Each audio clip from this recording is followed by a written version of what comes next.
Welcome to Yoga Biz Studio, a bi-weekly broadcast of 10 to 30 minutes in length hosted by me, Keeley Mitchell, the founder of Z Living, and my colleague.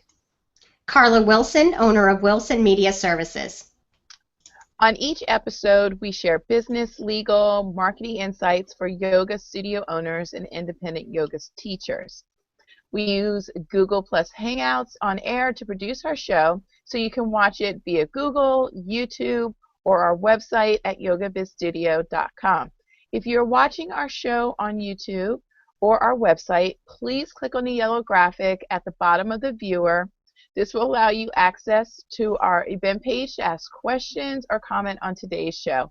And Carla and I always love to hear from our viewers, so we always ask everyone, if you have any comments or questions, do not hesitate to contact us. Today's topic, how to establish yourself in a new yoga community. This discussion is based on a question we received from a Facebook follower. So we are really excited to bring this to you today. And it's proof that if you ask us a question, we might actually turn it into an entire episode. Exactly. Hey, Keely. Yeah, I have to agree that we're so happy when people, our followers and our viewers feel comfortable enough to ask us questions. So we received this question from Anne a few months ago, and but as you and I were talking, you and I both moved to new communities within the last 6 months. So for us, it was a very similar conversation and question. So we thought, you know what? I'm certain that we're not the only 3 people who've moved and are trying to figure out their new yoga community. So here was the question from Anne. She was sweet enough to say, yes, go ahead and use my question. So here is the message that we initially got from Anne, again, on our Facebook page. I have a question for you. I just moved to a new area where I know no one. I have my 200-hour teaching certificate, and I haven't taught yoga in a year. I've had to rely on the corporate world to pay bills. My live-in boyfriend is supporting both of us right now because of the move, but I do need to find a new job ASAP. My issue is this. Yoga is where it's at for me. In my blood and my bones, it's my passion. I do not want another life-sucking desk job, though I'm afraid I will have to do that for at least a while until I establish my yoga here. I'd rather work in a coffee shop part-time and teach as many classes as possible to bring in my share of income to our household.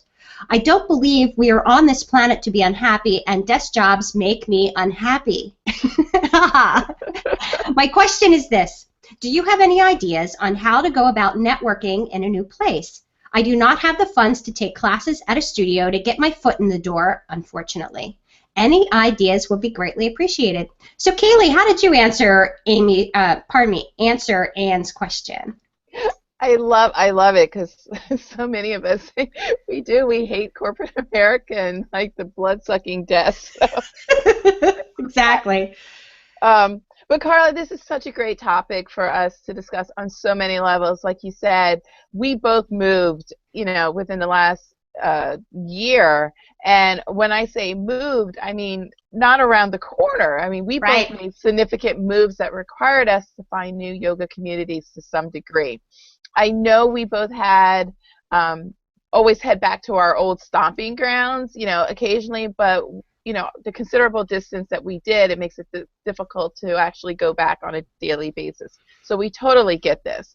And then second, we both understand the importance of networking.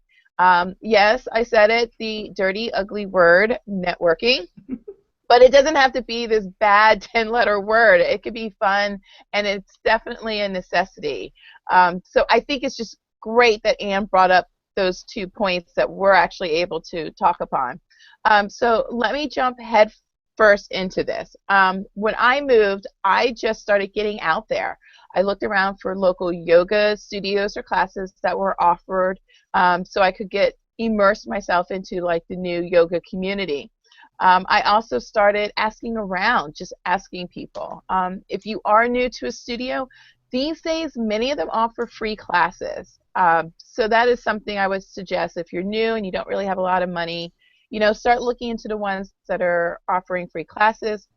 Many of them generally have one night where it's donation, so that's nice as well. So it's just something to consider if funds are low. You can also test out the waters before you really commit to a new yoga home by going to the donation or the free yoga classes.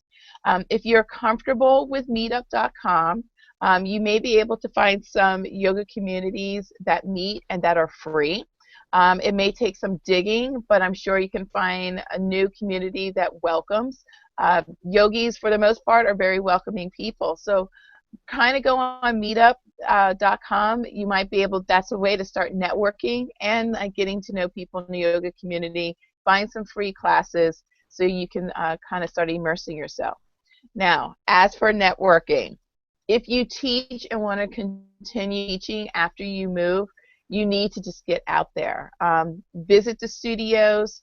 If you have kids, join the local PTA. If you have a dog, visit the dog park. I mentioned earlier meetups, or better yet, if there isn't one, start your own meetup. Maybe even create a flyer and post in the local library, grocery stores that you'll be teaching yoga classes in the park. I mean, I know depending on where you are, it could be cold right now. You don't want to teach right now in the snow. But as spring comes around and it starts to get warmer, that might be something you want to consider. This is an opportunity to get creative, have some fun. The point is to just get out there and meet people and tell them what you do. This is really what networking is. It's just meeting people, letting them know what you do so that they can spread the word for you. And if they need a yoga class, they know someone that they can call. So that's my advice off the top, like right there, is just getting out and seeing what you find in the community. Exactly. Keely, it's so funny. As business owners, we all kind of treat networking as like a four-letter word. I get it. It's like, oh, but by the same token, if I look back at my business over the last 4 years, that's where I've made the most connection, are at networking events. It's hard to get established, especially if you're in a new community. So my suggestion to our viewers to find networking events, again, like Keely said, either via Meetup or, maybe in your community, like in mine, I know it might be for Keely's as well. There's a local newsletter dedicated just to the wellness and yoga communities. The one near us is called Awakenings, and it lists all kinds of holistic providers, yoga studios, products, but of course it lists events. So, maybe that's a place to start if you're, just having a hard time Googling or finding other studios. Hopefully you could find one of these wellness newsletters that could help you track down who to talk to. You might be able to reach out to studios and offer to trade some work for free classes. I did this a couple of times where I worked the front desk to get free classes, but you could also help clean the studio. You could help them with marketing tasks. I've done that. And you can also, you've got other talents as well. Talk to a studio owner. I'm certain they could see the win-win in you being there on a regular basis to assist them in making their business look clean and awesome, for you taking classes in their awesome studio. I agree that we are not on this planet to be unhappy, so finding the perfect balance of yoga teaching and working part-time somewhere will help you contribute to running your household. Excellent advice, Carla. That is keeping it along the lines of being creative. Think outside the box. I do want to touch upon another dirty little topic. Carla and I brought up networking. And yes, you guessed it, it's the law. If you have moved outside the state and you're looking to establish your business, please do not assume the laws are exactly the same as your previous state, or forget the state laws.